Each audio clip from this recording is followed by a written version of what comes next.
فن خطابت کا یہ تیسرا اور آخری دورہ ہے جو دورہ تکمیلی کہلاتا ہے۔ آج اس کا 23واں درس ہے جو کہ باقی دروس کی طرح بہت ہی اہمیت کا حامل ہے، اور آج کے درس کا عنوان ہے اپنی تقریر یا مجلس کے بعد کے تاثرات۔ عنوان یہ ہے۔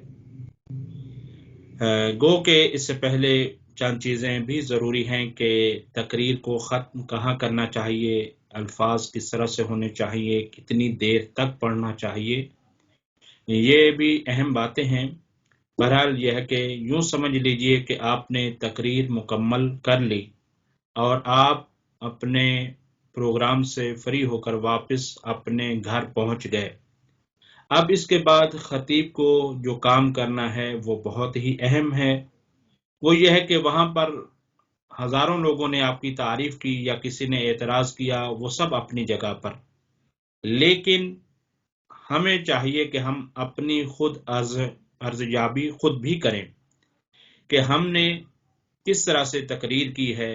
ہم اپنے اوپر خود اس چیز کا فیصلہ کریں، اور بہترین انسان اپنے بارے میں منصف ہو سکتا ہے اگر وہ صحیح فیصلہ کر پائے تو۔ ان میں سے جو تاثرات ہیں جن کا ہمیں خیال رکھنا ہے اور اپنے بارے میں سوچنا ہے کہ ہم نے کیا کیا ہے، کچھ چیزیں ہیں جو پازیٹیو ہیں اور کچھ چیزیں ہیں نیگیٹو۔ پازیٹیو چیزوں کو بھی سوچنا ہے، مثبت چیزوں کو بھی سوچنا ہے، اور منفی چیزوں کو بھی سوچنا ہے۔ ان میں سے نمبر 1، سب سے پہلے، میں نے فلاں نکتہ بہت اچھی طرح بیان کیا، یہ پازیٹیو ہے، اچھی بات ہے۔ نمبر 2، فلاں نکتہ مجھ سے اچھی طرح سے بیان نہیں ہو سکا، یہ نیگیٹو ہے۔ نمبر 3، فلاں نکتہ جو میں نے سوچا بھی نہ تھا وہ تقریر کے دوران میرے دماغ میں خود بخود آ گیا اور میں نے اسے تقریر میں بیان کر دیا، ایسا ہوتا ہے۔ نمبر 4، اگر یہی نکتہ پہلے میری سوچ میں آ جاتا تو میں اسے اچھی طرح بیان کر سکتا تھا۔ نمبر 5، بہت اہم ہے، فلاں نکتہ جو میں نے تقریر میں بیان کرنے کے لیے سوچا تھا وہ تقریر کے دوران میرے ذہن سے نکل گیا، اور ایسا اکثر ہو جاتا ہے کہ بہت اہم نکات ہوتے ہیں وہ ہمیں یاد ہی نہیں رہ جاتے، تو اب یہ ہے کہ وہ رہ جاتا ہے، توجہ رہے کہ کون سا نکتہ ہماری تقریر میں ہم سے چھوٹ گیا۔ نمبر 6، فلاں جگہ میرا لہجہ سست تھا، یعنی ہم جنگ بیان کر رہے تھے اور ہمارا لہجہ سست تھا، لہجے کے اوپر بھی کام کرنا ہے۔ نمبر 7، دیر تک مجھے پڑھنے سے تھکنے کی وجہ سے میرا لہجہ کمزور ہو گیا، کیونکہ ہمارے ہاں شعلہ بیانی سے تقریر کی جاتی ہے یا لمبی تقریر کی جاتی ہے، تو لمبی تقریر کی وجہ سے ہمارا لہجہ، ہماری آواز یہ ہے کہ کمزور ہو جاتی ہے، تو اس وجہ سے یہ ہے کہ اس چیز کا بھی خیال رکھنا ہے۔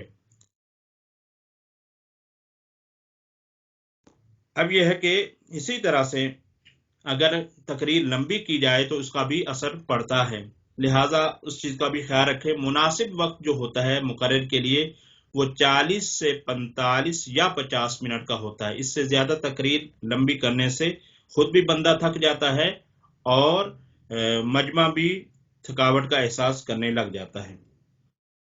نمبر 8، میں نے اپنے آپ میں کھو کر سامعین کو محو کرنے والے خیالات پر عمل کر کے مجلس نہیں پڑھی ہے، یعنی یہ نیگیٹو ہے، یعنی جسے اپنے الفاظ میں یوں بھی کہہ سکتے ہیں کہ جم کر پڑھنا۔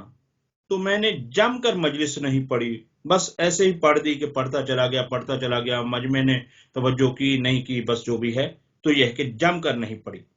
نمبر 9، میں نے محمد و آل محمد علیہ السلام کے فضائل کے جذبے اور جوش میں بھر کر مجلس نہیں پڑھی، یعنی خصوصاً جو فضائل کا، یہ ایک الگ ہے، پوری تقریر کو الگ نظر سے دیکھیں اور خصوصاً فضائل والے حصے کو الگ سے دیکھیں کہ آیا میں نے فلاں نقطہ جو فضائل کا تھا میں نے اس کو کھل کر پڑھا یا نہیں پڑھا۔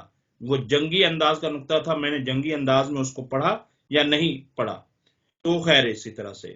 نمبر 10، یہ اور ایک ترقی ہے، میں نے سامعین کو نعرہ لگوانے یا صلوات پڑھوانے والے خیال کو ذہن میں رکھ کر مجلس نہیں پڑھی۔ یہ اپنے آپ کو یعنی تھوڑا سا اصلاح کی طرف لے کے جانا ہے اور متوجہ کرنا ہے کہ مجھے اس انداز سے پڑھنا چاہیے تھا کہ آخر میں نعرہ حیدری آئے یا صلوات آئے، لیکن میں نے یہ پرواہ ہی نہیں کی، بس میرا تو مقصد یہ تھا کہ میں جلدی جلدی سے اپنی تقریر کروں اور بس میٹر کو ختم کروں اور چلوں۔ تو کیا اس انداز میں نے تقریر کی ہے؟ تو یہ بھی ہے کہ اس کے اوپر توجہ کی جائے۔